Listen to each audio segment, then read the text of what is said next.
Miakatra tsy misy fitsarana ny vidin'ireo entana ilaina amin'ny fiainana andavanandro eto amintsika, na ny afarany io na ny vokarina eto an-toerana. Taorian'ilay fameram-bidy sy nitondra vahaolana nataon'ny fitondram-panjakana, tsy nisy intsony ny paikady mazava nentin'ny hatrehany fitanga ny vidim-piainana io.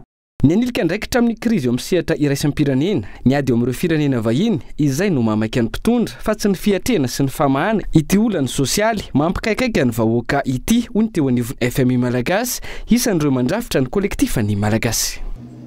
Aiza ve ny fitondrana dia miteny hoe tamin'ilay hoe 5,000 ny 1 euro, raha tsy zarany teo izy efa ray alina eo. Zao zany 9,000 ny siramamy, mifaly inareo fa raha tsiziny teo 2,000 sy ray alina ny kilao ny siramamy. Izy mantsy ny teny hoe ny ataoko anatin'ny 5 taona izy tsisy na vita atao anatin'ny 9 taona ny mpitondra teto. Tena marina ny teniny. Reo ndresako reo zany tsisy na vita an'ireo, tsy nisy na vita nampiakatra ny euro 10,000 ny 1 euro, ny dolara ohatra ohatran'izay keo. Fa ny zavatra goavana be vitan'ity fitondrana ity ankoatran'ireo resahako reo, zay tsy nisy filoham-pirenena navita anatin'ny 9 taona. Ary mbola lazaiko koa hoe tsy nisy firenena mbola nanavita an'izay dia le hoe andeha hampianatra ny zanako anao misy ministeran'ny fampianarana eo dia ianao no antsoina hiantoka ny dabilio, efa miantoka ny mpampianatra ankehitrika. Fotoan'ny fandraisana andraikitra izao fanavotam-pirenena, fitondrana ny fanovana ahafahana mametraka ho avy tsaratsara kokoa ny dimy sy ny fara ho hiatran'ny faneho-kevitra.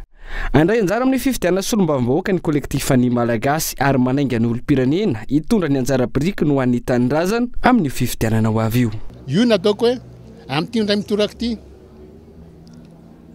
mandehanareo acteur, zany hoe nareo mihitsy zany no tompona andraikitra mijoro mandeha mifidy dia miaro ny safidy dia averimberiko foana hoe any amin'izay toerana ifidiananareo atony ny député mpanohatra ao anatin'ny Kolekitifa ny candidat, omeo tanana izy, tsy voavidy voly ianareo, tsy mitaky voly ianareo. Raha mila fiovanareo efa fantatrareo hoe aiza le olona miavana makany amin'ny fanovana.